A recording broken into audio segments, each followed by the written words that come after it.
নমস্কার বন্ধুরা, আমি তুহিন আর আমার কিচেনে আপনাদের সবাইকে স্বাগত।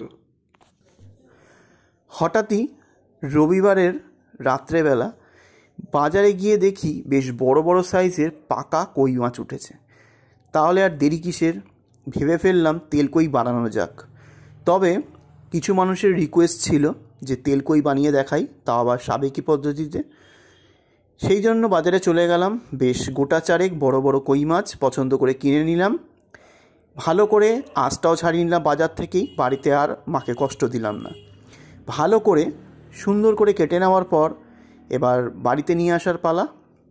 তারপর নেক্সট প্রসেসটা আপনাদেরকে দেখাচ্ছি।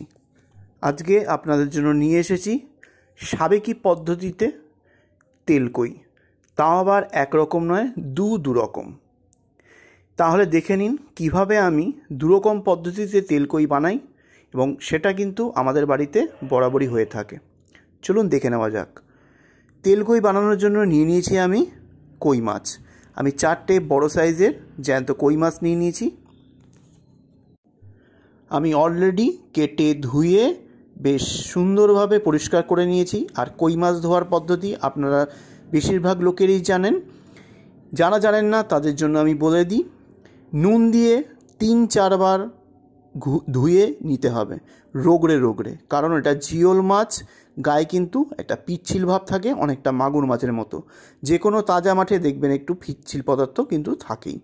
তো সেইভাবে কিন্তু 3-4 বার জল বদলে নুন দিয়ে ভালো করে রোগড়ে রোগড়ে আপনাকে ধুতে হবে। এইবার মাছগুলোকে ম্যারিনেশন করে নিতে হবে। প্রথমে আমি কিছু পরিমাণ নুন নিয়ে নিলাম, আর দিয়ে দেবো কিছু পরিমাণ হলুদ গুঁড়ো, এটা পরিমাণ অনুযায়ী দেবেন। আর দিয়ে দেবো 1/2 চা চামচ সর্ষের তেল। সর্ষের তেলটা অবশ্যই দেবেন, কারণ কই মাছ কিন্তু প্রচণ্ড পরিমাণে ফাটে, তাই অবশ্যই সর্ষের তেল দিয়ে মেখে নেবেন, যাতে কড়াইয়ে দেওয়ার পর মাছটা ভালো রকমভাবে ভাজা হয় কিন্তু কম ফাটে। এটা কিন্তু একটা টিপস। এইবার নুন, হলুদ আর তেল দিয়ে ভালো করে কই মাছগুলোকে মেখে নেওয়া হয়ে গেছে। এবার আমি এটাকে 15 মিনিটের জন্য একটুখানি ম্যারিনেশন টাইম দেব, যাতে ভেতর অবধি মশলাগুলো ঢোকে। এইবার প্রথমে আমি একটা মিক্সার গ্রাইন্ডার নিয়ে নিলাম, দেব 2 টেবিল চামচ কালো সর্ষে, তারপরে দেব 1 টেবিল চামচ হলুদ সর্ষে, বা যেটাকে আপনারা সাদা সর্ষে নামেও চেনেন। এইবার দিয়ে দেবো স্বাদ অনুযায়ী নুন। আমি এখানে 1/4 চা চামচ ইউজ করেছি, যাতে সর্ষেটা বাটার সময় তিতকুটে ভাব না আসে। এইবার সর্ষেটাকে ড্রাই গ্রাইন্ড করে নেব। দেখুন ড্রাই গ্রাইন্ড একদম সুন্দরভাবে হয়ে গেছে। এইবার এর মধ্যে দিয়ে দেবো 2টো কাঁচা লঙ্কা। ঝালটা কিন্তু আপনারা নিজের প্রয়োজন অনুযায়ী ইউজ করবেন। এইবার পরিমাণ মতো জল দিয়ে দিয়ে একটা স্মুথ পেস্ট বানিয়ে নেব। স্মুথ পেস্ট বানিয়ে নিয়েছি। এবার একটা বাটি নিয়ে নেব। বাটিটা নেওয়ার পর একটা ছাঁকনি নেব। ছাঁকনির মধ্যে এই সর্ষে যে বাটাটা এর মধ্যে দিয়ে দেবো। তারপরে আরও কিছুটা জল নিয়ে মিক্সার গ্রাইন্ডারে গুলিয়ে আরও কিছুটা জল এর মধ্যে ঢেলে দেবো, আর নিংড়ে নিংড়ে এর নির্যাসটা নেব। শুধু কিন্তু এই সর্ষের জলটা নেব, কোনোভাবেই কিন্তু এই চোকলাটা নেব না। এই চোকলাটা কিন্তু পেট কামড়াতে ওস্তাদ, কখনোই নেবেন না। এবার আপনারা ভাবতে পারেন যে এতটা সর্ষে গোলা জল 2টো মাছের জন্য। আমি বলবো বেশি পরিমাণে না নিলে মিক্সার গ্রাইন্ডারে দিয়ে ভালো করে কিন্তু মিহিভাবে পেস্ট হয় না, আপনারা সবাই জানেন। আমি এর থেকে হাফ সর্ষে গোলা জল দিয়ে 2টো মাছ রান্না করে দেখাবো। বাকি সর্ষে গোলা জল দিয়ে আপনারা কিন্তু অন্য মাছ বা অন্য কোনো রেসিপিতে আপনারা অ্যাড করতেই পারেন। আর যদি শিলপাটায় বাটেন তাহলে তো পরিমাণ মতো নিয়ে করতেই পারবেন। দেখুন আমার সর্ষে গোলা জলটা রেডি হয়ে গেছে। এইবার আরেক ধরনের যে রেসিপি বানাবো তেলকইয়ের জন্য, তার জন্য আমি একখানা মিক্সার গ্রাইন্ডার নিয়ে নিলাম। মশলাগুলো আগে রেডি করে নিতে হবে। প্রথমে দিয়ে দেবো 2 টেবিল স্পুন পরিমাণে সাদা জিরে, দিয়ে দেবো 1/2 চা চামচ পরিমাণে গোটা ধনে, দিয়ে দেবো 3টে শুকনো লঙ্কা। এটা কিন্তু ঝাল শুকনো লঙ্কা, একটুখানি ভেঙে এর মধ্যে দিয়ে দেবো। এইবার এর মধ্যে দিয়ে দেবো পরিমাণ মতো গরম জল। অত্যাধিক জল দেবেন না, তাহলে কিন্তু পেস্ট করতে খুব কষ্ট হবে, মিহি পেস্ট হবে না। এইবার মিক্সার গ্রাইন্ডারের ঢাকনাটা ভালো করে টাইট করে আটকে দিয়ে এটাকে ভিজতে দেবো ঠিক ঘড়ির কাঁটা দেখে 15 মিনিট। ততক্ষণ এটা সুন্দরভাবে নরম হয়ে যাবে আর পেস্টটাও খুব ভালো হবে। এইবার মশলাটা ভালো করে ভিজতে ভিজতে আমরা একটা প্রসেসে যেভাবে মাছ রান্না করতে হবে সেটা দেখিয়ে দিই। সর্ষে দিয়ে যেভাবে তেলকই বানিয়ে দেখাবো। তার জন্য একটা কড়াই নিয়ে নিয়েছি। কড়াইয়ের মধ্যে আমি পরিমাণ মতো সর্ষের তেল নিয়ে নিয়েছি।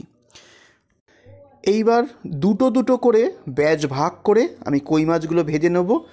এপিট ওপিট করে মোটামুটি লাল করে ভেজে নিতে হবে। জিওল মাছ এবং তাজা মাছ বেশি কিন্তু ভাজতে নিই, তাহলে কিন্তু আপনারা ছাবড়া হয়ে যাবে, কখনোই কিন্তু অরিজিনাল টেস্ট পাবেন না। ঘুরিয়ে ফিরিয়ে মোটামুটি লাল করে দেখুন কই মাছগুলো ভেজে নিয়েছি। 4টে কই মাছই আমার ভাজা কমপ্লিট।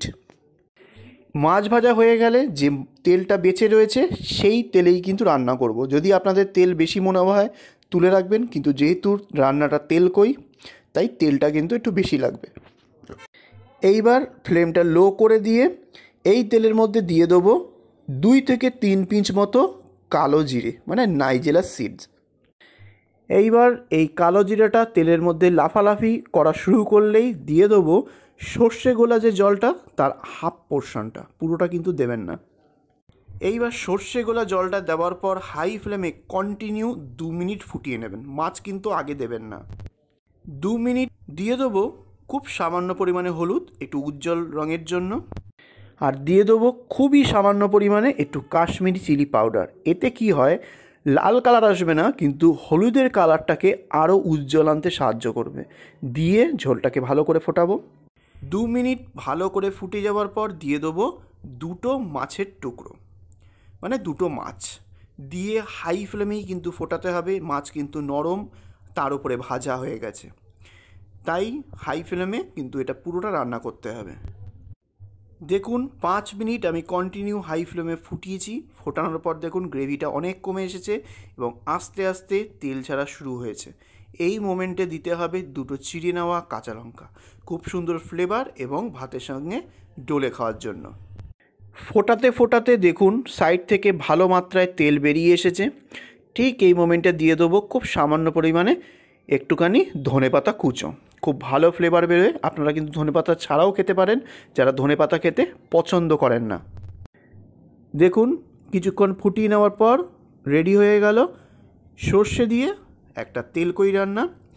এইবার চলে যাব ভিজিয়ে রেখেছিলাম যে মশলাটা, সেটাকে পেস্ট করে নেব। দেখুন ঠিক 15 মিনিট বাদে ফিরে এসেছি। মশলাটা ভালো করে কিন্তু ভিজে গেছে। এইবার এটা একদম স্মুথ পেস্ট করে নেব। তার আগে দিয়ে দেবো ছোট্ট একটুখানি আদার টুকরো, মানে হাফ ইঞ্চি থেকেও কম, সেটাকে ছোটো ছোটো করে কেটে এর মধ্যে দিয়ে দেবো। এইবার ফাইন পেস্ট বানিয়ে নিতে হবে। দেখুন আমি একদম পেস্ট বানিয়ে নিয়েছি, কিন্তু অল্প জলে। এইবার দিয়ে দেবো একটা টমেটো। আমি এখানে মিডিয়াম সাইজের টমেটো ইউজ করেছি। এইবার ভালো করে স্মুথ পেস্ট বানিয়ে নিতে হবে। এবার দিয়ে দেবো পরিমাণ মতো জল দিয়ে এবার একদম ফাইন পেস্ট বানিয়ে নেব। স্মুথ পেস্ট একেবারে রেডি। দেখুন কত সুন্দরভাবে স্মুথ হয়েছে। এইবার রান্না করে নেব। এইবার আরেকটা কড়াই নিয়ে নিয়েছি। দিয়ে দেবো পরিমাণ মতো সর্ষের তেল। আর সর্ষের তেলটা কতটুকু দেবেন সেটা আপনার মতো করেই দেবেন। দিয়ে দেবো 2 থেকে 3 পিঞ্চ কালো জিরে। দিয়ে দেবো একটা শুকনো লঙ্কা। এই সময় কিন্তু ফ্লেমটা লোতে দেওয়া আছে। তারপর দিয়ে দেবো 2 পিঞ্চ মতো সাদা জিরে। কালো জিরে, সাদা জিরে আর শুকনো লঙ্কার একটা আলাদা স্মেল আছে, এতে কিন্তু খুব ভালো লাগে খেতে, অবশ্যই দেবেন। এইবার দিয়ে দেবো বেটে রাখা মশলাটা দিয়ে মিডিয়াম ফ্লেমে কন্টিনিউ কষতে হবে। যতক্ষণ না ভালো করে কষা হচ্ছে ততক্ষণ পর্যন্ত কিন্তু এর মধ্যে জল দেওয়া যাবে না। দিয়ে দেবো স্বাদ অনুযায়ী নুনটা কিন্তু স্বাদ অনুযায়ী দেবেন। আর যেহেতু তেল কই গ্রেভি কিন্তু কম থাকবে, তাই 1 গাদা নুন দেবেন না। তারপরে দিয়ে দেবো খুব সামান্য পরিমাণে একটু হলুদের গুঁড়ো। ভালো করে কষে নেওয়ার পর যখন দেখবেন বেশ দানা দানা হয়ে গেছে, তখনই বুঝবেন যে পারফেক্ট কষা হয়ে গেছে। আর এরপরে দিয়ে দেবো যে মিক্সার গ্রাইন্ডারে আমি এটা পেস্ট করেছিলাম, সেখানে 1 কাপ মতো জল গুলে দিয়ে দেবো। জলটা দেওয়ার পর 2 মিনিট কন্টিনিউ জলটাকে ফুটিয়ে নেব। ভালো করে ফুটিয়ে নেওয়ার পর এর মধ্যে দিয়ে দেবো ভেজে রাখা কই মাছ দুটো।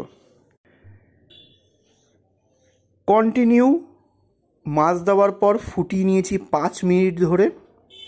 দেখুন ভালো করে তেল বেরিয়ে এসেছে।